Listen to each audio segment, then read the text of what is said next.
नमस्कार, मी गणेश शिंदे. आपल्या सर्वांचं राजमुद्रा न्यूज लाईव्हच्या आरोग्य मुद्रा या सदरामध्ये मनपूर्वक स्वागत. आज आपण मराठवाड्यातील सुप्रसिद्ध आहार तज्ज्ञ तथा श्री सिद्धिविनायक हॉस्पिटलच्या तज्ज्ञ डॉक्टर उषा जाधव मॅडमशी आपण संवाद साधणार आहोत. राजमुद्राच्या आरोग्य मुद्रा या सदरामध्ये त्यांच्याशी आपण संवाद साधणार आहोत. ताई नमस्कार. नमस्कार. ताई, आपण रोज जेवण करतो आणि तुम्ही एक आहार तज्ज्ञ आहात आणि जेवण करत असताना गोड खावं का चविष्ट खावं किंवा काय काय खावं हे आपल्याला बरंच खाता येतं, खात असतात. परंतु आपल्या मते नेमकं कोणतं आहारामध्ये कशा प्रकारचा आहार असावा, काय असावं? सर्वप्रथम नमस्कार. आता मी तुम्हाला बॅलन्स डाएट, आता यांचा जो प्रश्न आहे की बॅलन्स डाएट म्हणजे नेमकं काय आहे, की आहारात कुठले घटक नेमके आले पाहिजेत जेणेकरून की आपण त्याला बॅलन्स करू शकतो आपला आहार. तर सर्वात महत्त्वाचं सगळ्यांनाच माहिती असणारे आहारामध्ये मेन 3 घटक असतात: कार्बोहायड्रेट, प्रोटीन आणि फॅट.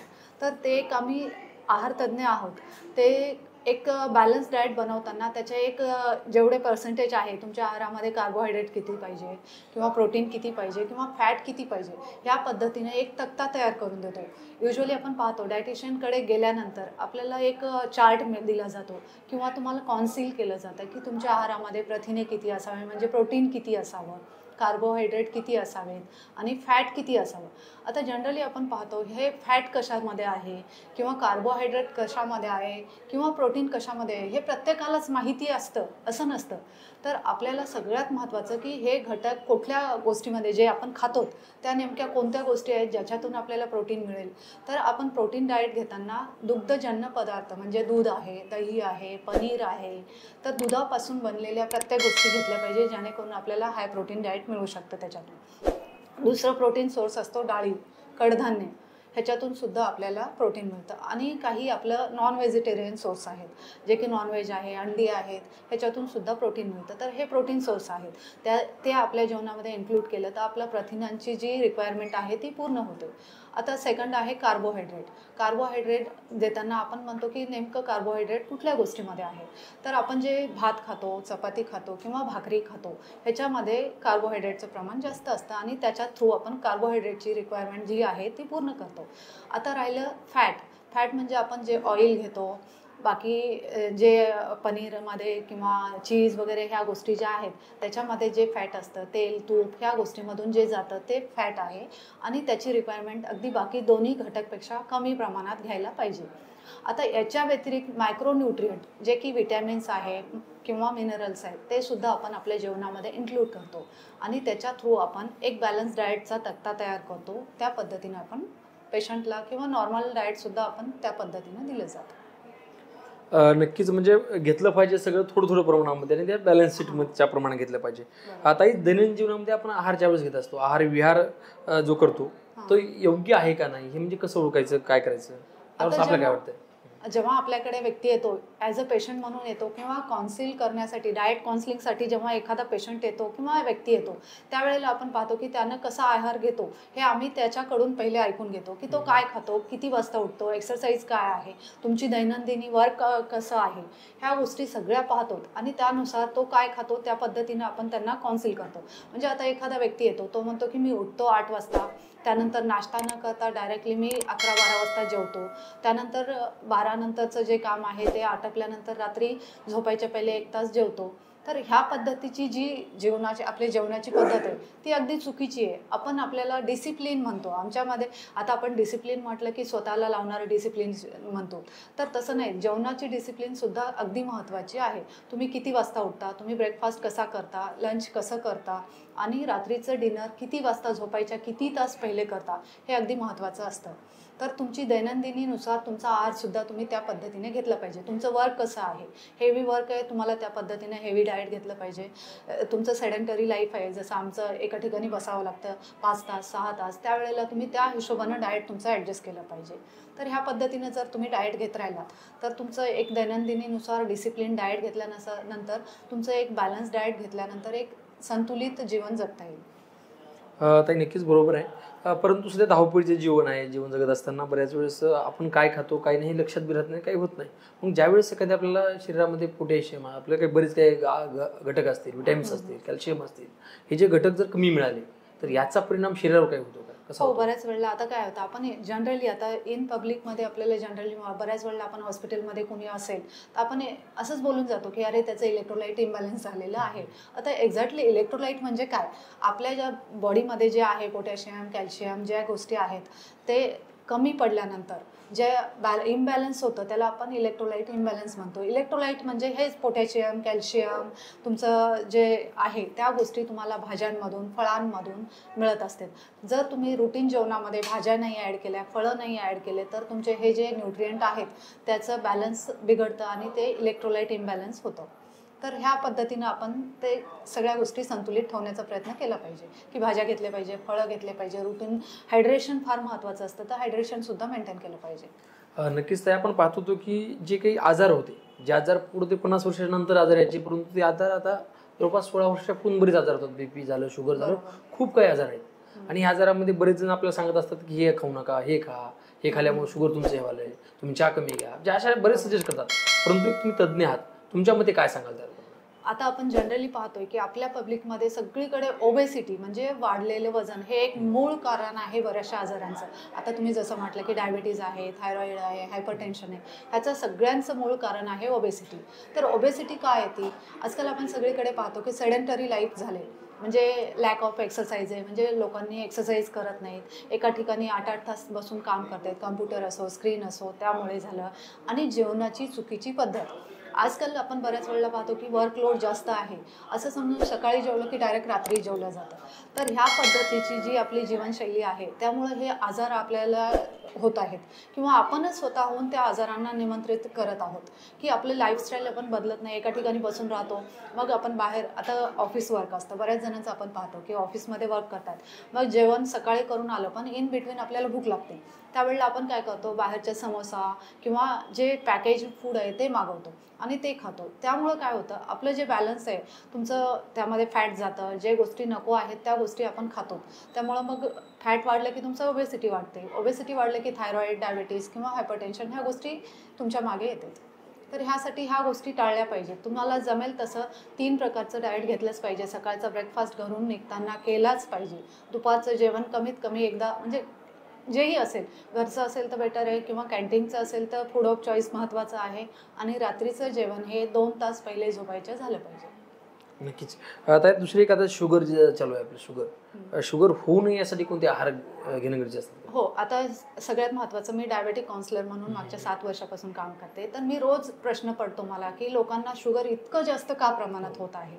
तर याचं एक मूळ कारण आहे की आपली जीवनशैली बदललेली आहे. त्याच्यात महत्त्वाचा घटक आहे हेरिडिटी आहे शुगरमध्ये, चाइल्डहूड ओबेसिटी आहे, थायरॉईड लेवल इम्बॅलन्स आहे. तर ह्या गोष्टी जेव्हा होते त्यावेळेला तुम्हाला शुगरमध्ये हळूहळू कन्वर्ट व्हायला लागते. आता शुगरच्या पेशंटची जीवनशैली म्हणजे आहार कसा असावा हे एक्झॅक्टली मी सांगायचा प्रयत्न करेल की तुम्ही सगळ्यात पहिले तुम्हाला स्वतःला सवय लावण्यासाठी तुमच्या झोपेची सवय ठरवली पाहिजे, जेवणाच्या फिक्स टायमिंग ठरवलं पाहिजे, एक्सरसाइजचं टाईम ठरवलं पाहिजे. म्हणजे आम्ही लाईफ मॉडिफिकेशन चेंजेस हा जो प्रकार आहे डायबेटिक पेशंटनी स्वतःसाठी अंगीकृत केला पाहिजे. लाईफ मॉडिफिकेशन चेंजेसमध्ये सगळ्यात पहिले येते की तुम्ही डाएट हॅबिट जेव्हा लावता त्यामध्ये तुमचा ब्रेकफास्ट, लंच, डिनर ह्या बेसिक 3 मील्ससोबत इन बिटवीन 2 मिड मील्स असल्या पाहिजेत. म्हणजे 5 टाइम्स तुम्ही कमी प्रमाणात खाल्लं पाहिजे.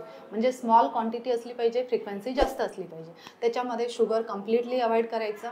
फ्रूट्स काही आहेत जे शुगरी फ्रूट्स आहेत, केळी, चिकू, सीताफळ, आंबा हे फ्रूट्स अवॉइड केले पाहिजे. बाहेरचं जे आपण खातो, बऱ्याच वेळेला काय होतं, आपण बाहेरचे भरपूर गोष्टी खाते. बऱ्याच वेळेला असं पाहतो आपण की एक चॉकलेटचं पीस खाल्लं आहे म्हणजे काय खाल्लं आहे, तर ते एक चॉकलेटचं पीससुद्धा तुमचं पूर्ण शुगर लेवल डिस्टर्ब करू शकतं. तर जमेल तेवढं गोड गोष्टीपासून दूर राहायला पाहिजे शुगरच्या पेशंटनी. त्याच्यामध्ये तुमचं प्रमाण भाज्यांचं वाढवलं पाहिजे, म्हणजे फायबर डाएट जास्त घेतलं पाहिजे. चपाती, भाकरी दोन्हीही चालतं, राईसचं प्रमाण कमी केलं पाहिजे. बाहेरचं खाणं जेव्हा आता बऱ्याच वेळेला आजकाल आपण प्रत्येक गोष्ट सेलिब्रेट करतो, मग तो बड्डे असो, कुणाचं अचिव्हमेंट असो किंवा कुठलीही गोष्ट असो, ती आपण केक कापून कट करून सेलिब्रेट करतो. तर शुगरच्या पेशंटनी केकपासून नेहमीच दूर राहिलं पाहिजे. म्हणजे केक हा एक पीससुद्धा तुमची शुगर पूर्णपणे बदलू शकतं. तर हे असे सेलिब्रेशन वगैरे जेव्हा असते तेव्हा फूड ऑफ चॉईस शुगरच्या पेशंटनी नेहमी पाळला पाहिजे की तुम्हाला आता ऑप्शन नाही त्यावेळेला तुम्ही एखादी गोष्ट खाऊ शकता, पण जमेल तेवढा टाळायचा प्रयत्न केला पाहिजे. उपवास नाही केला पाहिजे शुगरच्या पेशंटनी आणि कमीत कमी अर्धा तास एक्सरसाइज इन एनी फॉर्म केलं पाहिजे. ह्या पद्धतीने जर जीवनशैली ठेवले तर तुमचं शुगर लेवल बऱ्यापैकी मेंटेन राहायला मदत होईल. नक्कीच ताई. नेमका शुगरचा आता प्रश्न प्रत्येकांना प्रश्न पडतोय की शुगर ज्यांना होते त्यांना लवकर लवकर जेवावं लागतं, भूक लागते, याचं कारण काय असतं? नाही, आता बऱ्याच वेळेला काय होतं, आपण शुगरच्या पेशंटला शुगरच्या टॅबलेट दिलेल्या जातात की शुगर लेवल वाढलेले आहेत, आपल्याला त्याला कमी करण्यासाठी ज्या आपण गोळ्या देतो त्यावेळेला त्या गोळ्यांचं काम असतं की वाढलेलं शुगर कंट्रोलमध्ये आणायचं. मग ते कंट्रोलमध्ये आणताना तुमचे जे मेटाबॉलिझमवरती इफेक्ट होतं त्या गोळ्यांचा, त्याच्यामुळे तुमची सारखी भूक वाढते आणि पेशंट काय करतो, भूक वाढायला म्हणून जशी रिक्वायरमेंट आहे तसं खायलाचा प्रयत्न करतो, पण बऱ्याच वेळेला त्यामुळे एक वजन वाढायचं प्रमाण वाढत राहतं पेशंटमध्ये. तर तुम्ही प्रत्येक वेळेला भूक लागली त्यावेळेला चपाती किंवा भाकरी किंवा भात खावा असं नाही. बऱ्याच वेळेला तुम्ही त्याला सबस्टिट्यूट ठेवू शकता. म्हणजे ते तुम्ही तिथं फुटाणे खाऊ शकता, मुरमुरे खाऊ शकता, फळ खाऊ शकता, कडधान्यांची उसळ वगैरे म्हणजे स्प्राउट भेळ वगैरे, हे असं सबस्टिट्यूट ठेवा की प्रत्येक वेळेला भाकर किंवा चपाती नका घेऊ. ह्या पद्धतीने जर डाएट घेतलं तर तुमची भूक पण भागेल आणि तुमचं शुगर लेवल पण मेंटेन राहील आणि ओबेसिटीकडे तुम्ही कदाचित जाणार नाही. तर ह्या पद्धतीने तुमचं मेंटेन करायचा प्रयत्न ठेवा. नक्कीच ह्या उत्तरामुळे बऱ्याच जणांना फायदा देखील होऊ शकतो. त्यासोबतही अन्नाबरोबर आपल्या जेवणाबरोबर पाणी अतिशय महत्त्वाचं आहे. पाणी आपलं जीवन आहे आणि हे पाणी नेमकं त्याची काही सुनिश्चित वेळ असते का, किंवा कमी पाणी पिल्यानंतर काय काय त्याचा परिणाम होतो आणि किंवा जास्त पाणी पिल्यानंतर काय परिणाम होतो, या संदर्भात काय सांगाल? आता हायड्रेशन, बॉडी हायड्रेशन हे खूप जास्त महत्त्वाचं आहे. आपण बऱ्याच वेळेला पाहतो की आजकाल सगळ्यांना कॉन्स्टिपेशनचा प्रॉब्लेम येतो. ते कशामुळे होतं की आपलं वॉटर इंटेक कमी होतं. बऱ्याच वेळेला काय होतं, आपण घरातून निघताना पाणी कॅरी करत नाहीत किंवा मग बऱ्याच वेळ आपण ट्रॅव्हल करतो त्यावेळेला पाणी नसतं. अशा वेळेला काय होतं, डिहायड्रेशन होतं. मग आपल्याला एकदम लिथार्जिक वाटायला लागतं, म्हणजे इलेक्ट्रोलाइट इम्बॅलन्स व्हायला लागतं. तर हे होऊ नये म्हणून किमान 3 ते 4 लिटर डेली वॉटर इंटेक असलं पाहिजे. म्हणजे 3 ते 4 लिटर पाणी तुम्ही डेली घेतलंच पाहिजे. त्याच्यासोबत तुम्ही फळं घेतले पाहिजे. जमत असेल तर शक्यतो फ्रूट्स घेत असाल तर ज्यूस घ्यायची गरज नाही, पण आता तुम्ही उन्हाळ्यामध्ये वगैरे फ्रूट ज्यूस वगैरे प्रिफर करू शकता की तुम्हाला वॉटर इंटेक जास्त पाहिजे त्यावेळेला फ्रूट ज्यूस घेऊ शकता, फळं खाऊ शकता. पाणी 3 ते 4 लिटर मेंटेन ठेवायचं. प्रत्येक जेवणासोबत एक अर्धा लिटर वॉटर गेलं पाहिजे. त्या पद्धतीनं जेवणाचं तुम्ही जर वॉटर इंटेक प्रॉपर घेतलात तर तुमची जेवणाची क्वांटिटी आपोआपच कमी व्हायला लागते. म्हणजे तुम्ही ओबेसिटीकडे नाही जात. एक तर हायड्रेशन मेंटेन राहतं, ओबेसिटी होत नाही आणि जे तुमचं डायजेशनचं प्रॉब्लेम असेल एखादा, म्हणजे कॉन्स्टिपेशन आहे किंवा बरेच IBS वगैरे आम्ही म्हणतो त्याला, की काही जणांना खूप सारे डायजेशनचे प्रॉब्लेम असते, वॉटर इंटेक वाढवलं की हेही प्रॉब्लेम सॉल्व्ह होते. दुसरा एक ताईमध्ये एक प्रश्न निर्माण होतो की आपण सकाळी सकाळी उठल्यानंतर अनिशा पोटी म्हणतात आपण, त्यांना पाणी पिलं पाहिजे का, मध्ये पोटामध्ये काय टाकून पाणी पिलं पाहिजे? ॲज सच तुम्हाला जर सांगायचं म्हटलं तर वजन कमी करण्यासाठी बरेच जण आम्हाला पेशंट सांगते की नाही मी सकाळी उठल्या कोमट पाणी मध टाकून पितो वगैरे, पण ते ओबेसिटी कमी होण्याचा मार्ग नाही आहे. तर त्याचं कारण हे आहे की तुम्ही अर्ली मॉर्निंग उठल्यानंतर कोमट पाणी पिल्यानंतर तुमची मेटाबॉलिझम जी आहे ती फास्ट व्हायला मदत होते. तर त्या पद्धतीने जर फक्त मेटाबॉलिझमकडे फोकस करून तुम्ही जर पाणी पित असाल तर त्याचा नक्कीच फायदा होतो. पण तुमचा जर गैरसमज असेल की वजन कमी होईल तर तसं होत नाही. त्यामुळे वॉटर इंटेक सुरुवात तुमची मॉर्निंगने 2-3 ग्लास गरम कोमट पाणी, स्पेसिफिकली कोमट पाणी घेतल्यानंतर तुमचं दिवसभर जे खाल्लेलं आहे ते प्रॉपरली डायजेशन होतं. नक्कीच ताई. त्यासोबतच ताई पोषण तत्वज्ञान म्हणजे नेमकं काय काय सांगायला संदर्भात? पोषण तत्वज्ञान म्हणजे आता आम्ही आहार तज्ज्ञ आहेत. आपण बऱ्याच काळापूर्वी आहार तज्ज्ञ हा शब्द सुद्धा ऐकलेला नसेल. आता हे एक झालं की कोविडपासून तर प्रत्येकालाच माहिती झालं की आहार तज्ज्ञ ही काय कन्सेप्ट आहे बाबा. तर पोषण म्हणजे आपण काय खातो आणि ते आपल्या बॉडीला किती पोषक आहे आणि कुठले घटक आहेत ज्याने आपल्याला प्रॉपरली पोषण मिळतं. तर ह्या गोष्टी जी तत्व शिकवतं त्याला आपण पोषक तत्व म्हणतो. आपल्या बॉडीमध्ये किती कार्बोहायड्रेट पाहिजेत, किती प्रथिने म्हणजे प्रोटीन पाहिजेत, किती फॅट पाहिजे, विटॅमिन मिनरल्स ज्याही गोष्टी आहेत त्या किती प्रमाणात पाहिजे हे सगळं आपण पोषक तत्वानुसार शिकतो. नक्कीच. त्यात आपल्याला सर्वांनाच वाटते की आपण निरोगी राहिलं पाहिजे. पण हे निरोगी राहण्यासाठी नेमकं कोणकोणते आहार आहेत या संदर्भात काय सांगाल? आता सगळ्यात महत्त्वाचं एक सगळ्यांमध्ये पाहतो की निरोगी राहण्यासाठी तुम्हाला डिसिप्लिन, जे मी म्हणाले की डिसिप्लिन जेवणामध्ये सुद्धा आपण पाळली पाहिजे. तर आपण एक बेसिक आपले पूर्वज सांगायचे की सकाळी उठल्यानंतर घराच्या बाहेर पडायच्या अगोदर काहीतरी खाल्लं पाहिजे, म्हणजे घरातून खाऊन निघालं पाहिजे. त्यामागे एक शास्त्र होतं की तुम्ही घराच्या बाहेर निघाल्यावर बऱ्याच वेळेला खायला वेळ भेटत नाही किंवा खायला काही मिळत नाही आणि कामानिमित्त आपण नेलं सोबत तरी पण खाऊ शकत नाही.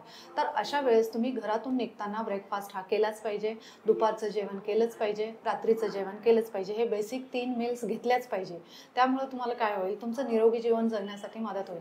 तुम्ही जर ह्या 3 मील्स घेतल्या तर तुम्हाला बाहेरचं खाणं टाळता येईल आणि राहिलेले बेसिक जे तुमच्या बॉडीला लागणाऱ्या न्यूट्रिएंट्स आहेत वगैरे त्या गोष्टी तुमच्या 3 मील्समधून फुलफिल होतील. त्यामुळे ह्या पद्धतीने जर तुम्ही बेसिक मील्स घेतलात तर तुमचं जीवन निरोगी राहायला मदत होईल. त्यामध्ये हायड्रेशन मेंटेन ठेवा, बाकी सगळ्या गोष्टी मेंटेन ठेवण्यासाठी फ्रूट्स घेत जा. डेली एक सीझनल फ्रूट्स घेतलं पाहिजे प्रत्येकाने निरोगी राहण्यासाठी. ताई आपण पाहतोय की अनेक जण जाड होत असतात. जाड झाल्यानंतर त्याच्या मनामध्ये कसं असते, आपण लईच जाड होतो. याच्यामध्ये शरीरामध्ये अनेक वेळा ती फॅट देखील गोळा होतात.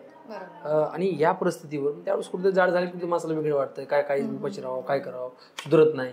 आणि अनेकातला वेगळा प्रश्न पडतो. त्यांच्यासाठी नेमकं काय, त्यांनी कसं नियोजन केलं? आता बरेच जण आपण आजकाल बघतो की सगळेच जण ओबेसिटीकडे जाताना दिसत आहेत आणि हे because of sedentary life habits.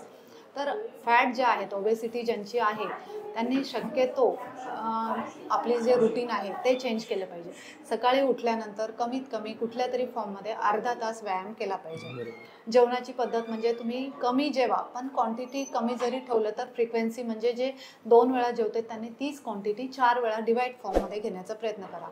जेवणामध्ये भाज्यांचं प्रमाण वाढवा, डाळी वाढवा, दूध घ्या आणि कडधान्य वगैरे रेग्युलर ठेवा.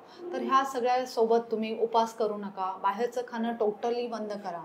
आजकाल आपलं सगळं बाहेरचं खाण्याकडे जास्त लक्ष आहे, जंक फूड वगैरे ह्या गोष्टी अवॉइड करा. आणि सगळ्यात एक सिंपल उपाय आहे की ज्यांना ओबेसिटी आहे त्यांनी जेवणातल्या वाईट गोष्टी कमी केल्या पाहिजे.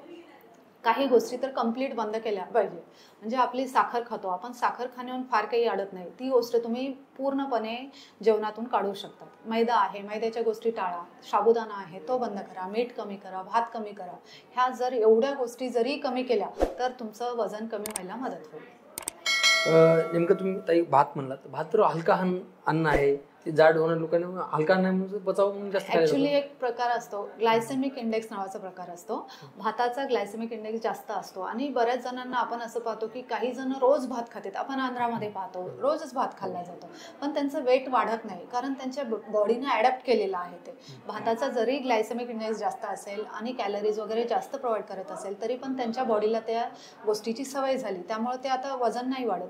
पण काही जणांचं आपण पाहतो की एवढासा भात जरी खाल्ला तरी वजन वाढतं. त्यामुळे शक्यतो आपण ग्लायसेमिक इंडेक्स पाहताना भाताचं प्रमाण कधीही कमी केलेलं बेटर असतं. नक्कीच ताई, आपण नांदेड म्हटलं की एक शिक्षणाचं हब तयार झालंय. अनेक विद्यार्थी नांदेडमध्ये आहेत आणि जवळपास सकाळी 6 वाजल्यापासून एक बॅच 2-2 वाजेपर्यंत बॅच चालतात आणि यांचं कुठेतरी जेवणाचं नियोजन बिघडतं आणि सर्वांनाच वाटतं की आमचा मुलगा फिटनेस राहिला पाहिजे, तंदुरुस्त राहिला पाहिजे, फिजिकली आणि मेंटली स्ट्रॉंग राहिला पाहिजे.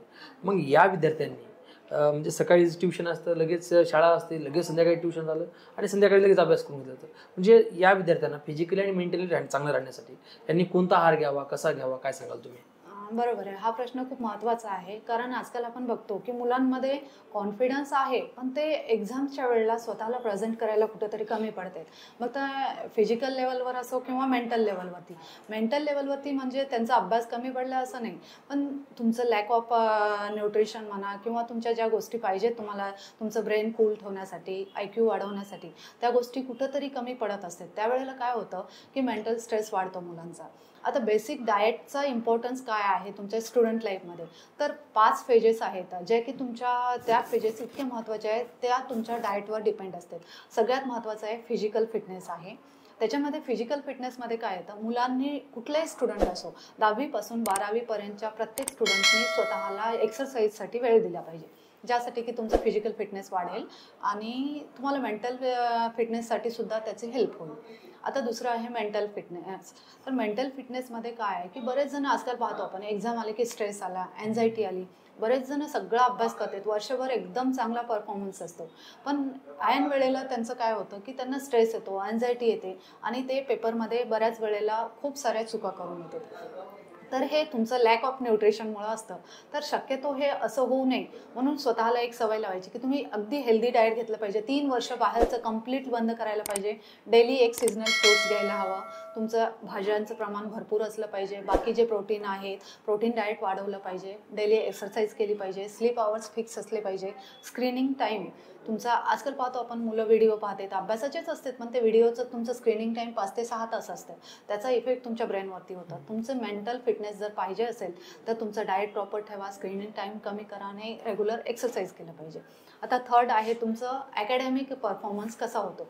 हे तुमचं फिजिकल आणि मेंटल फिटनेस जर बरोबर असेल तर तुमचा अकॅडमिक परफॉर्मन्स अगदी प्रॉपर होतो. म्हणजे तुम्ही जे केलं आहे ते प्रेझेंट करायला तुम्हाला तिथे अँझायटी होत नाही किंवा तुम्ही विसरत नाहीत, काहीच होत नाही. आणि जेव्हा स्टमक हेल्दी असतं, हॅपी असतं, तेव्हा तुमचं मेंटल वर्क चांगलंच वाढतं. आणि तिसरं राहिलं तुमचं सोशल इंटरॅक्शन. आता बरेच मुलं काय होतात की तुम्ही जेव्हा ट्युशनला जातात, शाळेत जातात, तुम्हाला बरेचसे अभ्यास केला आहे पण तुम्हाला प्रश्न पडतात, पण ते इंटरॅक्शन तुमचं प्रॉपर होत नाही आणि ते कॉन्फिडन्स कुठेतरी कमी पडतो मुलांचा. तुमचं टीचर आणि स्टुडंटचं कम्युनिकेशन होत नाही किंवा तुम्ही लाजता. तर ह्या गोष्टी होऊ नयेत ह्याच्यासाठी तुमचा कॉन्फिडन्स वाढवण्यासाठी एक फिटनेस पाहिजे तुम्हाला. म्हणजे तो फिजिकल असो किंवा मेंटल असो. आणि हे सगळं रिलेटेड टू डाएट आहे. तर तुम्ही ते दोन्ही मेंटेन ठेवलं तर तुमचं सोशल इंटरॅक्शनसुद्धा चांगलं होतं. लास्ट आहे लॉंग टर्म तुमचं आउटकम काय आहे. ह्या सगळ्या गोष्टी केल्यानंतर जेव्हा तुमचे 3 वर्ष संपते, 10वी 11वी 12वी, त्यानंतर लॉंग टर्म आउटकमसाठी ज्या गोष्टीची गरज आहे सगळ्यात महत्त्वाची म्हणजे तुम्हाला लॉंग टर्म आउटकम येणं म्हणजे तुम्ही एक कुठल्या तरी पोस्टसाठी जाताय किंवा MBBSला ॲडमिशन घेताय, इंजिनिअरिंगला घेताय, JEEला घेताय. तर हे तुमचं जर सगळा तुमचा फिटनेस प्रॉपर असेल तर तुम्ही हे लॉंग टर्म आउटकम जे आहे ते अचिव्हमेंट तुमची असणार आहे. नक्कीच ताई. ताई त्यासोबतच एक दुसरा एक प्रश्न पडतोय की ज्यावेळेस ही सगळी जबाबदारी ही आईवर असते, लेकरांच्या विद्यार्थ्यांच्या आईवर असते आणि आईला ही सगळी काळजी घ्यावी लागते. परंतु सध्या मुलगा जरी घरी आल्यानंतर लगेच मोबाईल घेतो, त्या आईजवळ ताट वाढते, त्यावर ते मोबाईल बघत खातो किंवा त्या मोबाईलवरून काहीतरी चांगलं खाण्याचं दिसलं ते लगेच मागितो. ऑनलाईन देखील सुविधा झाली आणि पॅकेजिंगचे असतात, जे बेकरीवरचे काही पुढे असतात ते बरेच खाण्यावर लेकरांचा भर झालेला असतं. आणि यासाठी मग हे नेमकं कुठेतरी बंद करण्यासाठी ज्या आई असतात, ज्या माता असतात संगोपन करणाऱ्या, त्यांना काय सांगाल? सगळ्यात पहिले मला हे सांगायचं की मुलांना प्रेशर देणं बंद केलं पाहिजे की तुम्ही अभ्यास करा किंवा शेड्यूल मुलांचा आपण नाही ठरवायचं. सगळ्यात पहिले आपण समोरचा म्हणजे आपल्या मुलाची कॅपॅसिटी किती आहे, तो एका वेळेला किती तास बसू शकतो आणि ह्या सगळ्या गोष्टी करताना त्याचं न्यूट्रिशन आपण प्रॉपर बघतोय का किंवा ते आहे का मेंटेन, ह्या गोष्टी मदरनी बघितल्या पाहिजेत. सगळ्यात महत्त्वाचं मुलांना एक्सरसाइजची सवय लावायची. जेव्हा तो अभ्यास करतो त्यावेळेला ठीक आहे 2-3 तास तो एका ठिकाणी बसतो, त्यानंतर तुम्ही त्याला काहीतरी एक स्वतःची हॅबिट लावायची. म्हणजे कुठलं तरी हॉबी असेल, एक्सरसाइज तर करतच असेल पण हॉबी असेल एखादी, त्याला समजा म्युझिक आहे किंवा ड्रॉइंग आहे, तुम्ही त्याला सुद्धा वेळ द्यायला सांगायचं. मुलं कंटिन्युअस जर अभ्यासच करत राहिले ते कॉम्प्युटर किंवा काही नाही आहे ना की सारखंच ते घालतायत मध्ये डोक्यात टाकताय म्हणजे ते फिट होतंय असं फीड होतंय असं नाही होत. त्यामुळे त्यांना वेळ दिला पाहिजे, त्यांच्या हॉबीज थोडंसं पाळायला पाहिजे, त्या एक्सरसाइजची स्वतः पण त्याला घेऊन गेलं पाहिजे. आता बरेच मदर काय नाही तू जाऊन ये, थोडंसं काहीतरी करून ये आणि आपण मस्त TV पाहत बसलेले असतात. तर असं जर होत असेल तर मुलाचं लक्ष नाही लागत ना. तुम्ही त्याला स्पोर्ट्स करा म्हणताय किंवा एक्सरसाइज करा म्हणताय, तर तुमची स्वतःची इन्व्हॉल्वमेंट सुद्धा मुलाच्या एक्सरसाइजमध्ये असली पाहिजे. आता सेकंड पार्ट आहे तुमचं डाएटकडे तुम्ही जेव्हा लक्ष देता त्यावेळेला मदरची जबाबदारी आहे की त्याला पूर्ण गोष्टी गेल्या पाहिजेत. बाहेरचं फूड मुलगा का मागवतो, जर घरात त्याला ते मिळत नसेल तर बाहेरचं फूड मागतं ना. तुम्ही जमेल तेवढं घरात तुम्ही बनवायचा प्रयत्न करा. प्रत्येकाला जमतं असं नाही की काही गोष्टी आपल्याला जमू पण नाही शकत की आपण हे पिझ्झा पाहिजे मुलाला, ते बनवणं काही जणांसाठी डिफिकल्ट असते. मग तुम्ही एक फिक्स डे ठेवा, महिन्यातून एखादा दिवस आपण चिटिंग डे म्हणून मुलांना देऊ शकतो. बाकी वेळामध्ये जितकं जमेल तेवढं होममेड फूड द्यायचा प्रयत्न मदरनी केला पाहिजे. त्याच्यासोबत मुलाला प्रेशर नाही द्यायचं, त्याच्या जेवणाच्या सवयी तर फिक्स ठेवल्याच पाहिजे, त्यासोबत त्याच्या झोपेच्या, एक्सरसाइजच्या ह्या सवयीसुद्धा मदरनी लावल्या पाहिजेत. आणि घरातल्या प्रत्येक व्यक्तीनं त्याला अभ्यासासाठी म्हणजे स्वतः त्याच्या अभ्यासामध्ये इन्व्हॉल्वमेंट दाखवली पाहिजे. फक्त अभ्यास कर नाही तर बाकी सगळ्या गोष्टींमध्ये पण त्याला इन्क्लूड केलं पाहिजे. म्हणजे फंक्शन्स आहेत किंवा बाहेर जाणं आहे की तू 10 तास घरात बस असं नाही झालं पाहिजे. तुम्ही ह्या गोष्टी पण त्याला करू द्या, म्हणजे त्याचं माइंड फ्रेश झालं तर पुढचं ते अभ्यास केलेला त्याच्या फायद्याचा ठरेल. नक्कीच ताई, यामुळे मात्र अनेक मातांना फायदा होईल. कारण की प्रत्येक वेळेस काय झालं की कॉम्पिटिशन भयानक वाढले. एका लेकराला 25 मार्क पडले, त्याला 20 मार्क म्हणजे पैकी मार्क पडावं, हे कॉम्पिटिशन झाले. ताई त्यासोबतच एखादा माणूस आजारी पडला, ICU मध्ये जाण्याची वेळ येते आणि फार त्यावेळेस काय खावं काय सुचत देखील नाही पालकांना. कोणी सोयरीदारे बघा येतात, कोणती शेप आणते, कोणती काय आणते, हे द्यावं का ते देऊ नये. परंतु त्या आयसीयूच्या पिरियडमध्ये तो पूर्णपणे आजारी असतानाच्या पिरियडमध्ये नेमकं खाण्याकडे कसं लक्ष द्यावं, काय खायला पाहिजे काय खाल्लं पाहिजे? आता बऱ्याच वेळेला आहार तज्ज्ञ म्हणून मी एक आयसीयू मध्ये वगैरे पण काम करते. आता बऱ्याच वेळेला काय पाहतो आपण की काही पेशंट बिना ट्यूबचं म्हणजे तोंडाने खातात, पण काही पेशंट त्यामध्ये ट्यूब फिडिंगवाले असतात, काही जण मशीन म्हणजे व्हेंटिलेटरवर असतात. अशांना सुद्धा आपल्याला न्यूट्रिशन प्रोव्हाइड करावं लागतं, जेणेकरून की त्यांना जो आजार आहे त्यांना त्या आजारातून बाहेर निघण्यासाठी मेडिसिनची जशी गरज आहे तसंच न्यूट्रिशनची गरज असते. त्यावेळेला आपण एक स्पेसिफिक डाएट दिला जातो त्यांना, की ट्यूब डाएट वेगळा असतो. मशीनवर जे पेशंट आहेत, काही त्यांच्यासोबत क्लिनिकल कंडिशन असतात, किडनीचे आजार आहेत, शुगर आहे, तर अशा पेशंटला आपण सांगतो की बाबा शुगर आहे तर साखर बंद करा, अगदी साधं जेवण घ्या, घरातलंच बनवलेलं असलं पाहिजे. किडनीचा आजार आहे तर त्यांनी मीठ कमी केलं पाहिजे, पाण्याचं प्रमाण कमी असलं पाहिजे, प्रोटीन डाएट कमी केलं पाहिजे. हे असं स्पेसिफिक गोष्टी असतील त्यावेळेला स्पेसिफिक पेशंटला आपण त्यानुसार सल्ले देतो. तर एक साधारण पेशंट आहे आणि त्याला जर डाएट मेंटेन करायचं आहे हॉस्पिटलाइज असताना, तर त्यावेळेला आपण सांगतो की बाहेरचं फूड घेऊ नका, जमेल तेवढं घरचं फूड घ्या, कमी क्वांटिटी घ्या, मसाले कमी यूज करा, मीठ कमी यूज करा, तेल कमी यूज करा. ह्या पद्धतीने आपण एक साधं डाएट घ्यायला सांगतो, बॅलन्स होईल असं. नक्कीच ताई, आजकाल काय झालं की ताई, पोटापेक्षा जिभेला जिथं चव चांगली मिळते त्याच्यावर जास्त भर दिला जातो. आता उदाहरणार्थ एखाद्यावर काहीतरी अन्न खाले, पोटभर जेवण झाले, तरी पण काहीतरी एक चांगला चविष्ट पदार्थ दिला, जिभेला चांगली चव देणारा पदार्थ आला असं तर ते खावं असं वाटतं आणि ते संपेपर्यंत खाण्याचा प्रयत्न होतो. यामुळं शरीरावर कोणते दुष्परिणाम होतात? आता आपण आमच्या भाषेमध्ये त्याला फॅट डाएट म्हणतो बऱ्याच वेळेला, की आपल्याला एखादी गोष्ट आवडली आणि ते आपल्याला कंट्रोलच होत नाही, आपलं पोट भरलंय पण मन भरतच नाहीये, म्हणून आपण ती कितीही खातो. त्यावेळेला कळत नाही की आपण ते किती खाल्लंय, त्याच्या थ्रू आपल्याला किती कॅलरीज गेल्या आहेत, आपण ते का खाल्लंय, ह्या गोष्टी कळत नाही. पण आपण काही दिवसांनी पाहिलं तर आपण उगीच वजन वाढतोय, मग त्यावेळेला आपल्याला डॉक्टरकडे जावं लागतं. बऱ्याच जणांना आता शुगर आहे, त्याला कंट्रोल नाही झालं म्हणून त्यांनी काहीतरी स्वीट खाल्लंय किंवा बाहेरचं जेवण घेतलंय, तर अशा वेळेला काय होतं, त्यांची एकदमच शुगर लेवल वाढते. आता थायरॉइड पेशंट आहे, त्यांना काही घटक चालतच नाही त्या जेवणातले, त्यांनी जर ते बाहेर घेतले असतील तर त्यांचे थायरॉइड लेवल्स वाढतात. तर तुम्ही कुठलीही गोष्ट जेवणामध्ये घेत असाल आणि नॉर्मल जरी असाल तर ते कॅल्क्युलेटेड असलं पाहिजे. म्हणजे उगीच आपल्याला समोर ठेवलेले बाबा, आता बऱ्याच जणांना असं होतं वेपर्स खातोय आपण, ते कंट्रोलच होत नाही. म्हणजे चिप्स खाताना तर तुम्ही बाउल भरू चिप्स खाताय, तुम्ही कधीच विचार करत नाही की त्या चिप्समध्ये किती कॅलरी गेल्यात. तुम्ही 8 दिवस डाएट करताय आणि रविवारी मस्त बाउल भरून पिक्चर पाहताना चिप्स खाताय, तर ह्यामुळे तुम्ही 8 दिवसाचं डाएट तुमचं वेस्ट गेलं असं समजू शकता. त्यामुळं ते कॅल्क्युलेटेड असलं पाहिजे आणि जमेल तेवढं स्वतःचं डाएट घेताना कंट्रोल असलं पाहिजे. सेल्फ कंट्रोल तिथूनच सुरुवात होती. कुठल्याही गोष्टीचं आपल्याला जर कंट्रोल आणायचं तर सगळ्यात पहिले डाएटवरती कंट्रोल आणता आलं पाहिजे. नक्कीच ताई, सध्या धावपळीची जीव आहे आणि अनेक वेळा बरेच ऑफिस उशीरपर्यंत काम करणं आणि संध्याकाळी अपुरी झोप होणं आणि संध्याकाळी घरी गेल्यानंतर उशिरा एक 10-11 वाजता जेवावं लागतं, म्हणजे बऱ्याच पद्धती होतात. यामुळे शरीरावर नेमके कोणते दुष्परिणाम होतात? आता आपण आजकाल एक सगळ्यांना प्रश्न पडतो की पूर्वी आपण कधी ऐकायचं नाही की 25 वर्षाच्या 30 वर्षाच्या मुलाला कधी हार्ट अटॅक झाला किंवा त्याचं बीपी खूप हाय झालंय किंवा किडनी फेल्युअर झालंय. ह्या गोष्टी फार रेअरली ऐकायला मिळायच्या.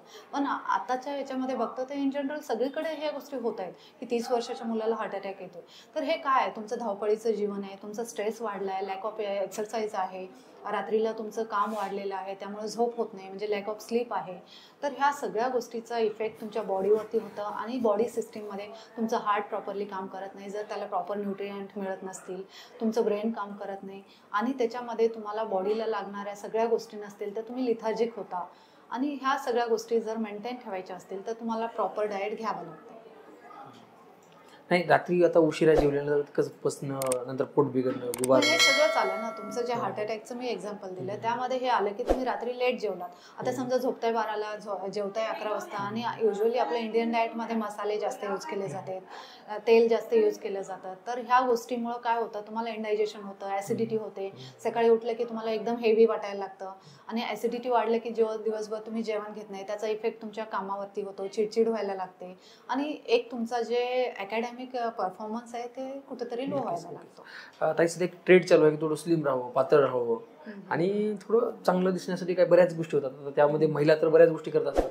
महिला धार्मिक उपास असते आणि उपासच्या माध्यमातून आम्ही कमी खातो आणि आमचं कुठं लोड होतं, आमचं वजन कमी होईल, स्लिम आम्ही दिसू. त्यासोबत पुरुषही त्यामध्ये मागे राहिले नाहीत. बरेच वेळेस पुरुष देखील तेच करतात की कमी खाणं, म्हणजे मनानं स्वतः डॉक्टर तयार होतात आणि डाईट तयार करायला बघतात.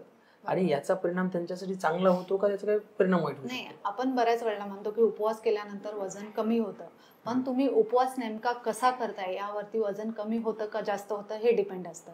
आता तुम्ही जर उपवास करताय आणि 2 वेळा फुल साबुदाणा खाताय, वेपर्स खातायत, बटाट्याचे पदार्थ खातायत, तर तुमचा उपवास काहीच कामी येत नाही. त्याच्यामध्ये वजन कमी तर होतच नाही, उलट वजन वाढतं.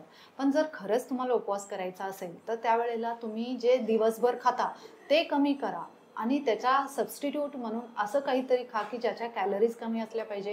तुम्ही भगर खा, राजगिरा खा, एखादं जेवण स्किप करा, फ्रूट्स घ्या. तर ह्याच्यामुळं काही वेळेला ह्या पद्धतीने जे करते त्याला खरा उपवास म्हणता येईल.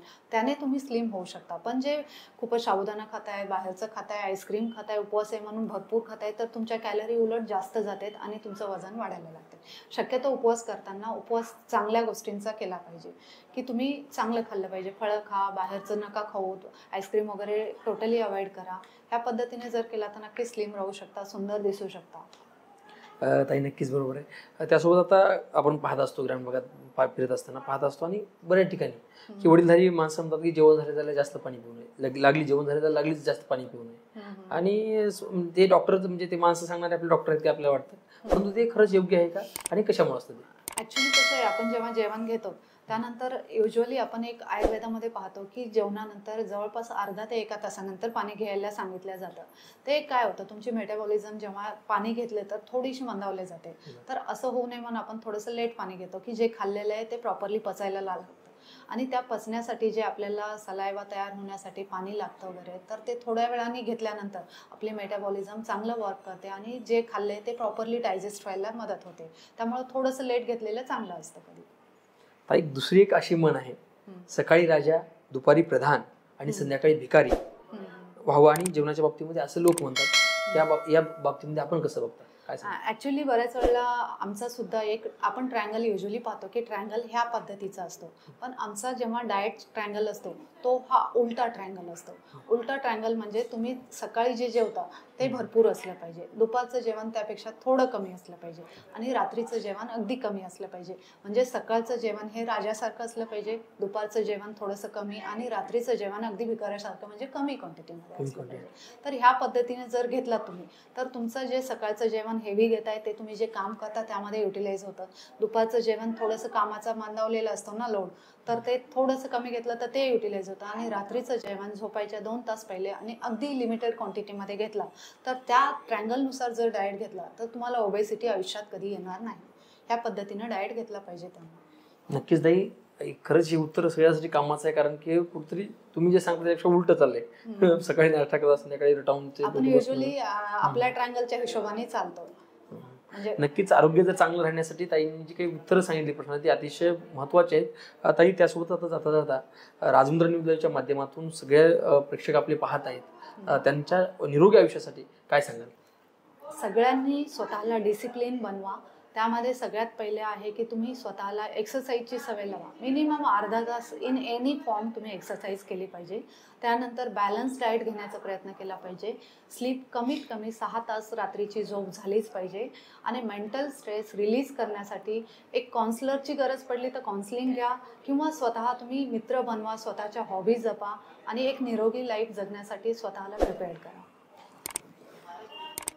नक्कीच प्रत्येकाला वाटतं की निरोगी आयुष्य जगावं, परंतु निरोगी आयुष्य जगण्यासाठी आहाराचा देखील महत्त्वाचा वाटा येतो. आणि आज आपण आहारतज्ञ डॉक्टर उषा जाधव मॅडमशी संवाद साधलाय. उषा जाधव मॅडम म्हणजे मराठवाड्यातील सुप्रसिद्ध डॉक्टर आहेत. आपल्याला ज्यावेळेस काही लक्षात येणार नसेल, आपण आपली मुलाखत तुम्ही पाहत असाल, तुमच्या जर मनात काही प्रश्न असेल ते प्रश्न देखील विचारू शकता आणि पुन्हा देखील ताईशी आम्ही संवाद साधणार आहोत. आणि या सगळ्या गोष्टीची जर आपण जाणून घेतल्या आणि पाहिल्या आणि याचं अनुकरण जर आणलं तर आपण देखील निरोगी आयुष्य जगता येऊ शकतं. धन्यवाद. धन्यवाद ताई, आपण वेळातला वेळ काढून राजमुद्रा न्यूजची संवाद साधला त्याबद्दल आपलेही मनापासून खूप खूप धन्यवाद. थँक्यू. अशाच प्रकारचे वेगवेगळ्या सत्रामध्ये आपण वेगवेगळ्या संवाद साधणार आहोत. पाहत राहा राजमुद्रा न्यूज. धन्यवाद. धन्यवाद. मनोरंजनाचं प्रबोधन, करमणुकीचं उद्बोधन, बातमी अचूक, माहिती बिनचूक. पाहत रहा राजमुद्रा न्यूज लाईव्ह.